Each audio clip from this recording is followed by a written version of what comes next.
কুরআনুল কারীমের আয়াতের ভিতরে নতুন করে কিয়ামত পর্যন্ত যত মাসআলা সামনে আসবে, সম্মুখীন হবে, তার সমাধান জহেরান কোরআনের আয়াতে নাই। কিয়ামত পর্যন্ত নতুন নতুন মাসআলা সামনে আসবে, রাসূলের হাদিসের শব্দের ভিতরে প্রকাশ্যে সমাধান নাই। ইয়াবা ট্যাবলেট নবীর যুগে কি ছিল? কথা বলেন না, ছিল? ইয়াবা ট্যাবলেট আমাদের সমাজ যে খেয়ে নষ্ট হয়ে যাচ্ছে, আমার রাসূলের জমানায় কি ছিল? মানে ইয়াবা ট্যাবলেট যে হারাম, এটা তো কোরআনেও জহেরাত লেখা নেই, নবীজির হাদিসেও তো ইয়াবা ট্যাবলেটের কথা নাই, তারপর আমরা হারাম কেন বলি? প্রশ্ন আছে কি নেই? আরেকটু জোরে বলেন, আছে কি নাই?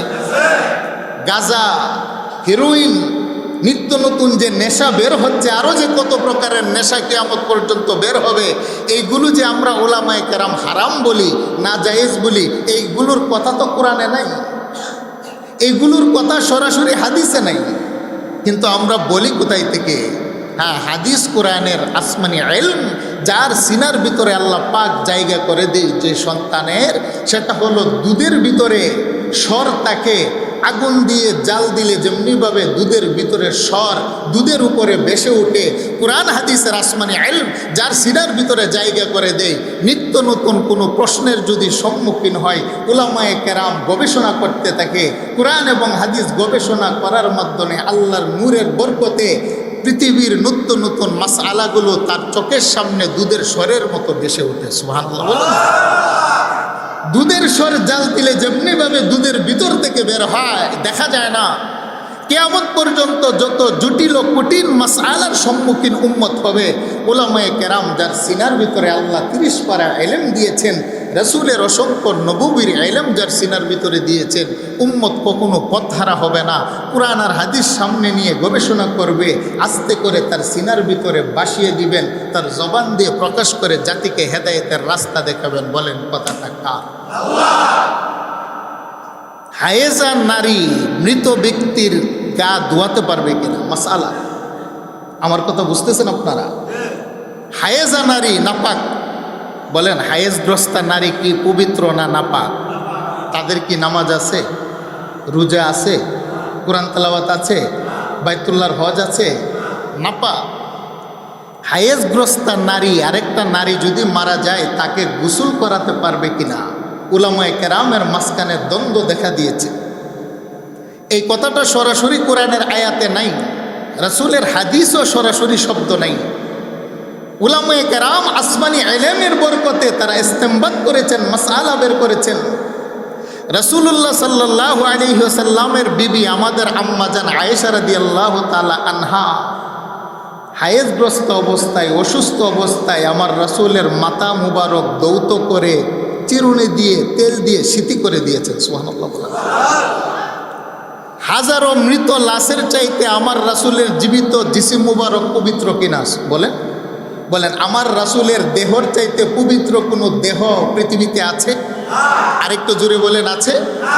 তাহলে আম্মাজান আয়েশা অসুস্থ অবস্থায় রহমতের নবীর মাথা যদি পানি দিয়ে দৌত করতে পারেন নাপাকি অবস্থায়, রাসূলের মতো পবিত্র একজন মানুষের দেহে উলামায়ে কেরাম গবেষণা করে বের করেছেন, সমাজের একজন হায়েজ নেফাজগ্রস্তা নাপাক নারীও সমাজে একটা মৃত নারী দেহের ভিতরে পানি লাগিয়ে গোসল করাতে পারবেন, জায়েজ আছে। সুবহানাল্লাহ বলেন না? কুল হাল ইয়াস্তাবিল্লাযীনা ইয়ালামুনা ওয়াল্লাযীনা লা ইয়ালামুন।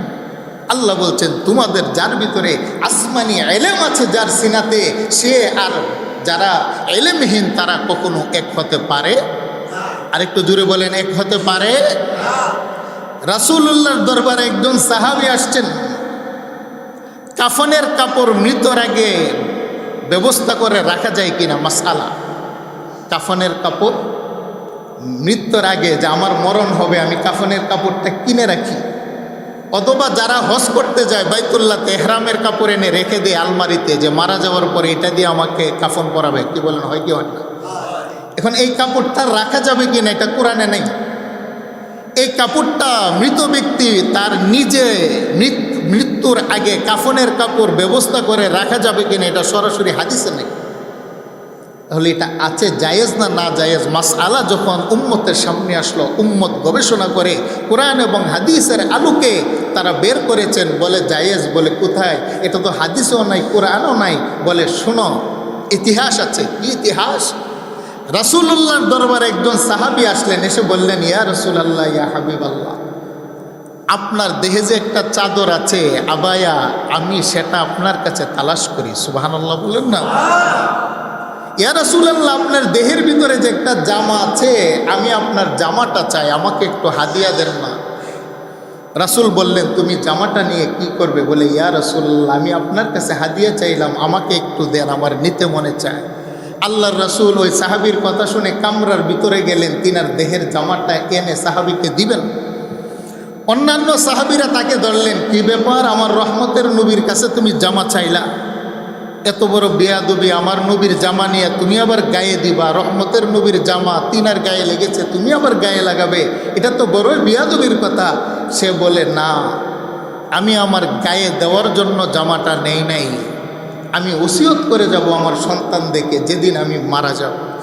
আল্লাহর রাসূলের দেহের সাথে যে জুব্বা মুবারক লেগেছে, আমার রাসূলের দেহের জামাটা দিয়ে যেন আমাকে কাফনের কাপড় পরানো হয়। সুবহানাল্লাহ বলেন না?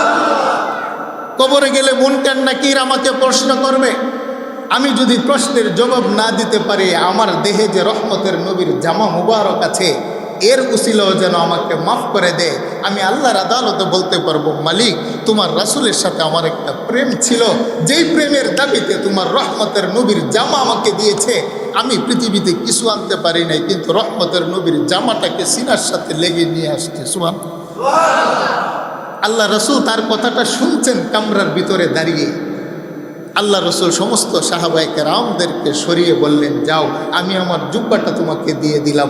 কিতাবের মধ্যে লিখে ওই সাহাবী জুব্বাটা নিয়ে ঘরে রাখলেন। যেদিন ইন্তেকাল হলো, সেই রাসূলের জামা দিয়ে তাকে কাফনের কাপড় পরানো হলো। উলামায়ে কেরাম, যদিও কোরআনে কথাটা নাই, হাদিসে কথাটা নাই, কুল হাল ইয়াস্তাবিল্লাযীনা ইয়ালামুনা ওয়াল্লাযীনা লা ইয়ালামুন, আল্লাহ বলেন, যার সিনাতে আসমানি কোরআনের ইলম আছে, সমাজের অন্য মানুষ সেটা সমকক্ষ হবে না। এই কোরআনের ইলম আর হাদিসের ইলমে গবেষণা করে বের করে রাসূল জানতেন সাহাবী তার জুব্বা নিয়ে কাফনের কাপড় বানাবে, মৃত্যুর আগেই সেটা প্রস্তুত করে রেখেছেন। তাই পৃথিবীতে কেহ যদি নিজের জীবদ্দশায় কাফনের কাপড় প্রস্তুত করে রাখে, ওই ঘটনা দ্বারা বোঝা যায় এটা জায়েজ আছে। সুবহানাল্লাহ বলেন। আরেকটু জোরে বলেন না, আল্লাহু আকবার। সেই জন্য আল্লাহ বলেন, কুল হাল ইয়াস্তাবিল্লাযীনা ইয়ালামুনা ওয়াল্লাযীনা ইয়ালামুন, তোমাদের মাঝে যারা জানে আর যারা জানে না, তারা কখনো এক হতে পারে? জাগতিক ইলম প্রশ্ন করে, আসমানি ইলম জবাব দেয়। আসমানি ইলম হলো আল্লাহ প্রদত্ত নূর। সেই জন্য সম্মানিত হাজিরিন, আমার কথা আরেক দিকে চলে যাচ্ছে, আরেকটা কথা বলে আমি শেষ করে দিচ্ছি। আমাদের আসমানি ইলম অর্জন করা দরকার আছে না নাই? আরেকটু জুড়ে বলেন, আছে না নাই? তলাবুল ইলমি ফারিদাতুন আলা কুল্লি মুসলিম ওয়াল মুসলিমাত, প্রত্যেকটা নারী পুরুষের যতটুক না হলে নয়, ততটুক আসমানি ইলম, দ্বীনি ইলম শিক্ষা করা তার উপরে ফরজ। বলেন, বিধানটা কার? আরেকটু জোরে বলেন, বিধানটা কার? আমরা নামাজ পড়া ফরজ, নামাজের ইলম শিক্ষা করা ফরজ। নামাজের আগে উজু করা ফরজ, উজু করতে গিয়ে কোন কোন বিধানগুলো মানতে হয় সেগুলো শিক্ষা করা ফরজ। হজ করা ফরজ, হজ করতে গেলে কয়টা ফরজ, কয়টা ওয়াজিব, কয়টা সুন্নত, সে ইলমটা শিক্ষা করা ফরজ। এই বিধানটা দিলেন কে? আরেকটু জুড়ে বলেন। জুনাইদ বুগদাদি রহমতুল্লাহি আলাইহি, এক ইহুদির সাথে তার সম্পর্ক। নাম শুনছেন নি? জুনাইদ বুগদাদির নাম, জগৎ বিখ্যাত আল্লাহর ওলি। ইহুদির সাথে তার সম্পর্ক। ইহুদিরা মিটিং বসবেন, জুনাইদ বুগদাদি ছোট্ট বালক, মাদ্রাসায় পড়ে। ইহুদি পণ্ডিতের সাথে তার বন্ধুত্ব, তিনি বললেন, আমিও আপনার সাথে যাব আপনাদের মজলিস। ইহুদি পণ্ডিত বলল যে, না, আমাদের মজলিসটা হলো খাস, এখানে কোনো মুসলমান যেতে পারবে না।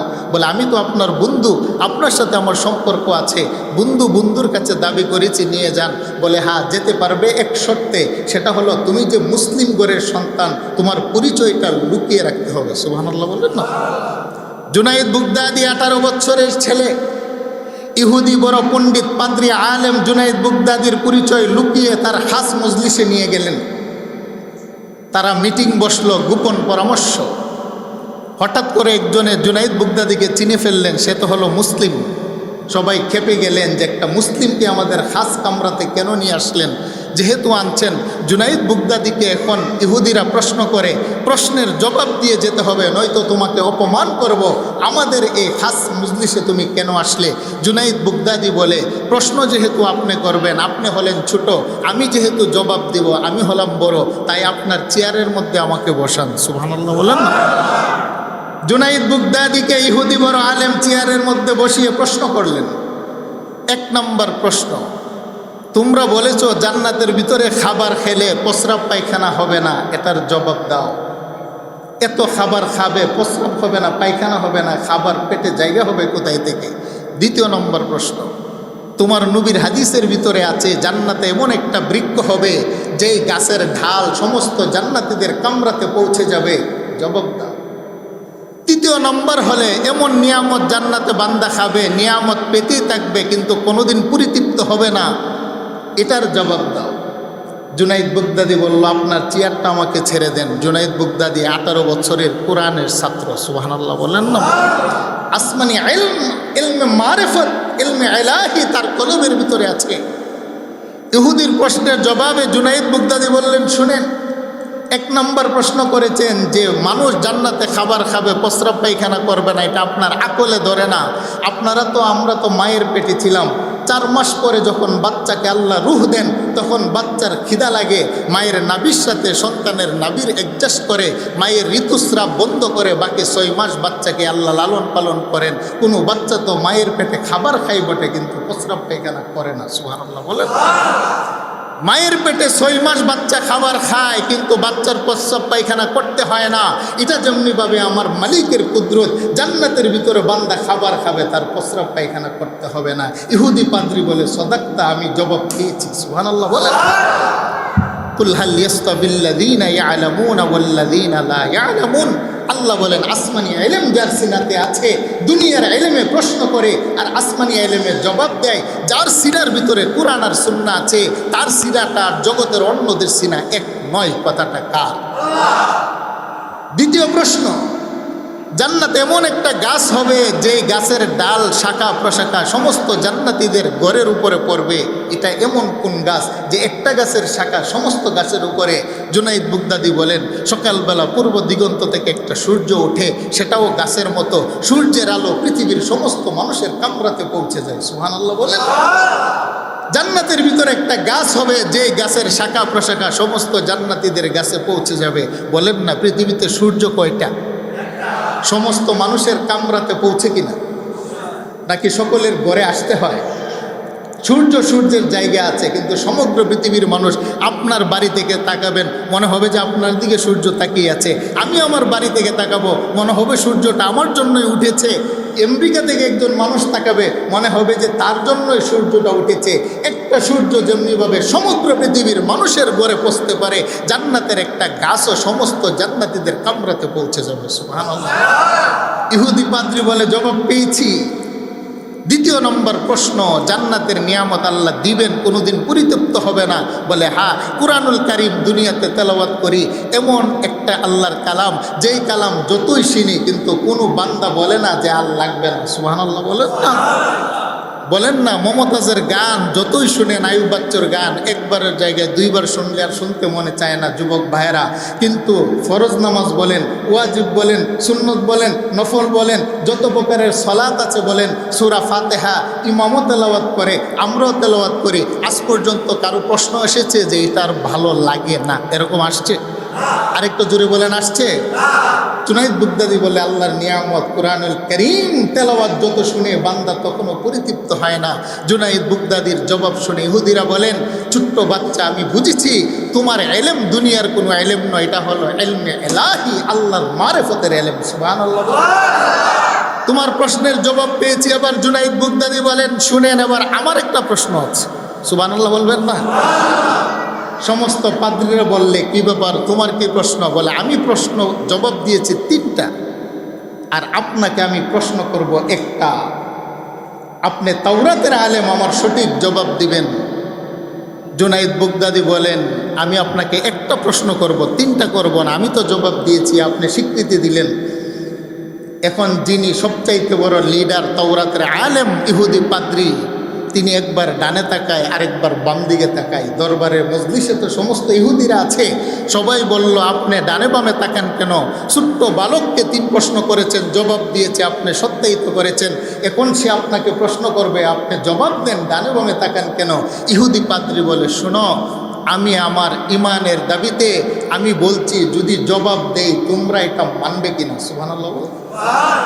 বলে, আমি তো জবাব দিব জুনাইদ বাগদাদিকে, কিন্তু তোমরা মানবে কিনা? বলে, হ্যাঁ। বলে, তোমরা অবয়ব দাও, লিখিত দাও। বলে, হ্যাঁ, আপনি আমাদের আলেম, আপনি জবাব দেন না। জুনাইদ বাগদাদিকে বলে, বালক তুমি প্রশ্ন করো, তোমার প্রশ্নের জবাব দিব। জুনাইদ বাগদাদি বলেন, আপনি রব্বে কাবার কসম করে বলি আপনি সঠিক জবাবটাই দিবেন। বলেন না, আল্লাহর জান্নাতের আরশের পিলারের মধ্যে কি লেখা আছে, আপনার তাওরাতের কিতাবের মধ্যে কি আছে? সুবহানাল্লাহ বলেন। ইহুদি পাদ্রী বলে, সকলেই একসাথে আমার সাথে পড়ো, আমি সত্য জবাব দিচ্ছি। লা ইলাহা ইল্লাল্লাহু মুহাম্মাদুর রাসূলুল্লাহ। আল্লাহু আকবার। ইহুদির বড় আলেম বলে, জুনাইদ শোনা, আজ পর্যন্ত এমন কোনো মায়ের সন্তান নাই যাকে আমার সামনে দাঁড়িয়ে জবাব দিবে রে।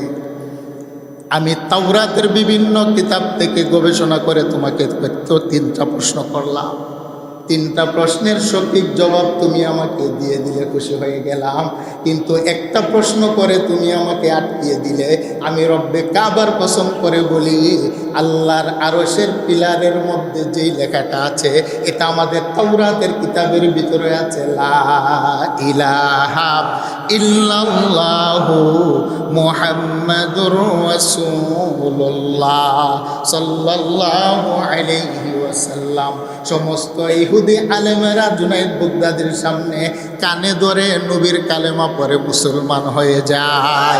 আল্লাহ পাক এই কথাটাই বলেন, কুল হাল ইয়াস্তাবিল্লাযীনা ইয়ালামুনা ওয়াল্লাযীনা লা ইয়ালামুন। দুনিয়ার ইলম প্রশ্ন করে, আল্লাহ প্রদত্ত ইলম প্রশ্নের জবাব দেয়। এখন বলেন না, প্রশ্নকারী বড় না জবাব দেনেওয়ালা বড়? বলেন, প্রশ্নকারী বড় না জবাব দেনেওয়ালা বড়? তাহলে আল ইলমু নূরুম মিন ইলাহি ওয়া নূরুল্লাহি লা ইউতা লিআসি। আল্লাহ প্রদত্ত ইলম যদি কলবে আর সিনাতে জায়গা দিতে হয়, তাহলে প্রকাশ্যে এবং গোপনে গুনাহ থেকে মুক্ত থাকতে হবে। বলেন, বিধানটা কার? আল্লাহ পাক আমাদেরকে আসমানি ইলম অর্জন করার তৌফিক দান করে। সকলে বলেন আমিন। এই যে তলেবুল ইলম ছাত্রীগুলো আছে, দেখলে কত মায়া লাগে, কি বলেন, লাগে কি লাগে না? সেই জন্য নিজের সন্তানদেরকে মক্তবে পাঠাবেন, মাদ্রাসায় পাঠাবেন, কোরআন এবং সুন্নাহর জ্ঞান অর্জন করার চেষ্টা করাবেন। আল্লাহ তৌফিক দান করে। সকলে বলেন আমিন। আপনাদের সামনে আমি দ্বিতীয় যে আয়াতটা পড়তেছিলাম, একটু জিকির করেন, লা ইলাহা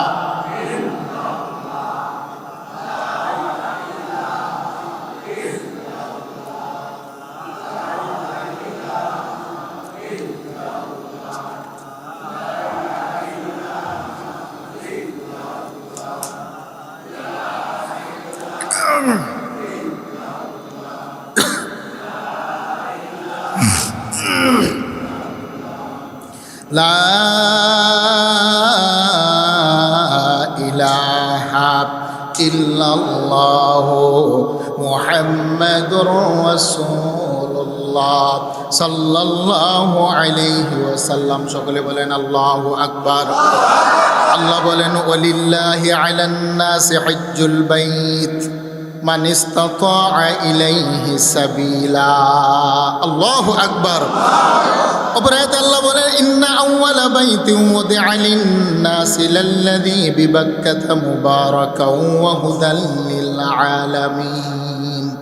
পৃথিবীর মানুষের যেমনিভাবে বসবাসের জন্য একটা ঘর আছে, মাকাম আছে, আল্লাহ বলেন, শুনো রে, নিশ্চয়ই পৃথিবীর ভিতরেও আমি আল্লাহরও একটা ঘর আছে। সুবহানাল্লাহ বলেন। বলেন, আল্লাহর একটা ঘর আছে না নাই? সেই ঘরটার নাম কি বলেন না? কাবা, বাইতুল্লাহ, মসজিদ, এগুলো আল্লাহর ঘর।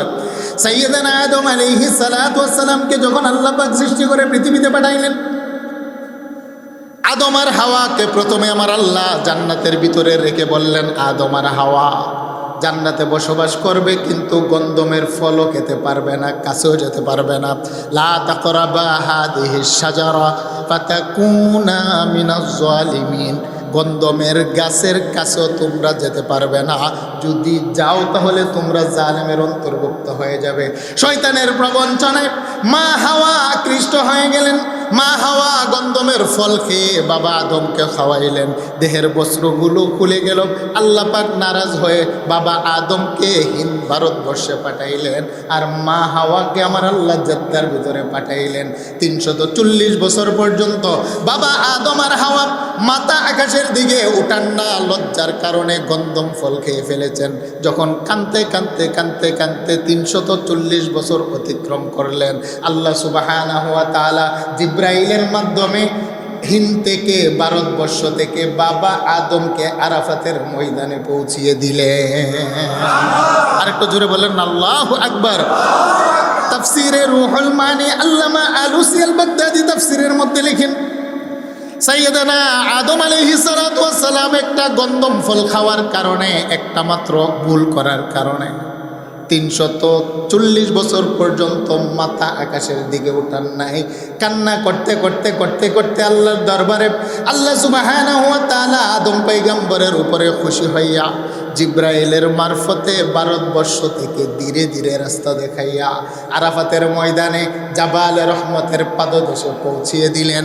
মা হাওয়াকে জেদ্দা থেকে আরাফাতের ময়দানে নিয়ে আসলেন।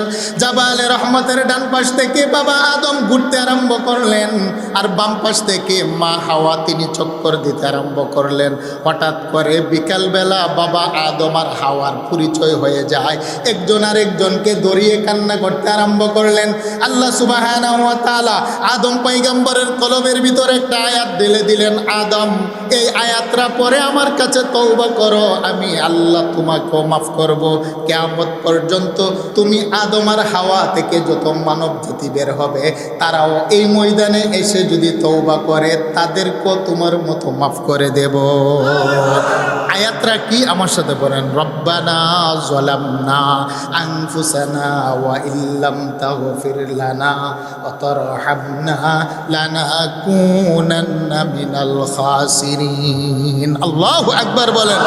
আল্লাহ বলেন আদম তুমি তেলাওয়াত করো, রব্বানা যালামনা আনফুসানা ওয়া ইল্লাম তাগফির লানা ওয়া তারহামনা লানাকুনান্না মিনাল খাসিরিন। হে মালিক, হে আমি তো গন্ধম গাছের ফল খেয়েছি, আমি তো জালেম অপরাধ করেছি।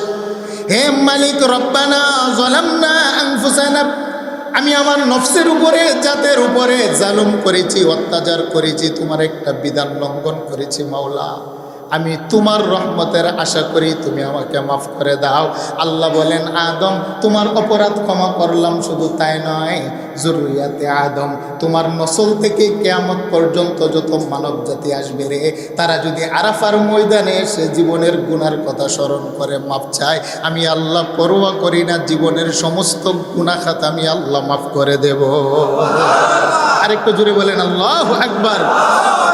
জাবালুন মানে পাহাড়, জাবাল রহমত, রহমতের পাহাড়। কেন? আদম আর হাওয়া আরাফা ইয়ারিফু মানে পরিচয় লাভ করা।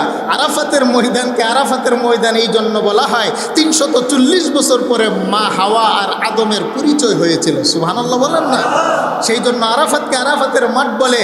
আর জাবালে রহমত, আরাফাতের মাঠে একটা পাহাড় আছে, হাজী সাহেবরা জানেন, রহমতের পাহাড়। এই পাহাড়ের ভিতরে বাবা আদম আর হাওয়ার মুলাকাতের পরে আল্লাহ ক্ষমা ঘোষণা করেছেন। সুবহানাল্লাহ।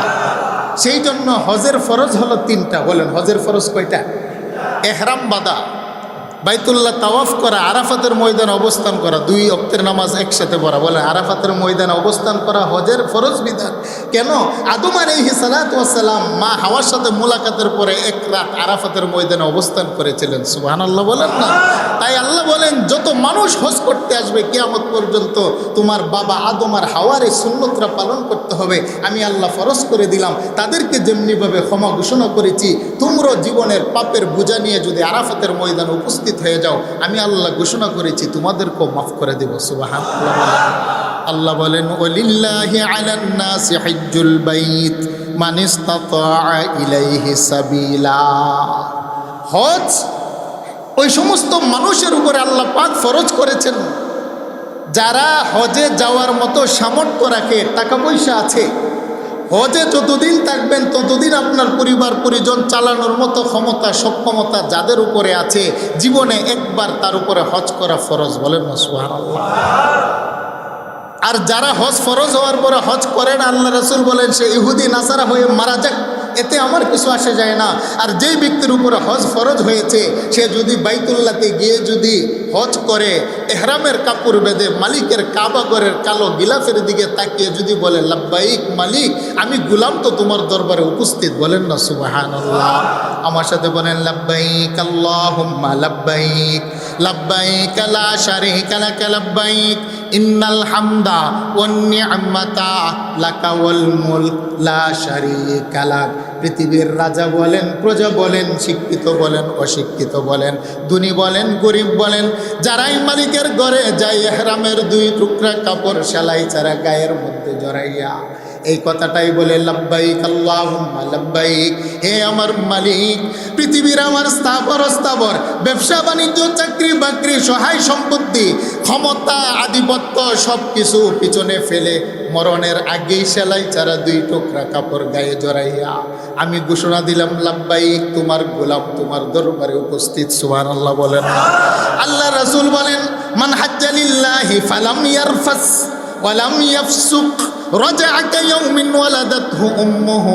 শুনরে আমার উম্মতের যে সমস্ত নারী পুরুষেরা একমাত্র আল্লাহর সন্তুষ্টির জন্য হজ করতে যায় আর হজ থেকে এমনভাবে ফেরত আসে, মায়ের পেট থেকে ভূমিষ্ঠর দিন যেমনিভাবে নিষ্পাপার মাসুম ছিল রে, হজ থেকে বাড়িতে আসার সময় আল্লাহ তাকে তেমন পবিত্র মাসুম বানিয়ে দেয়।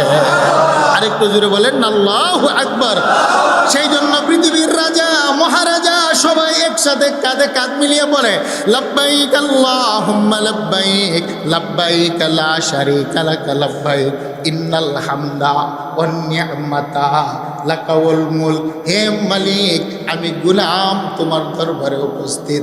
আল্লাহ রাসূল বলেন আল হাজ্জুল মাবরুর লাইসা লাহু জাযাউন ইল্লাল জান্নাহ। উম্মত শোনো রে, যদি তোমার লাব্বাইক ডাকটা মালিকের দরবারে কবুল হয়ে যায়, তোমার বিনিময় হলো একমাত্র মালিকের জান্নাত। সুবহানাল্লাহ বলেন।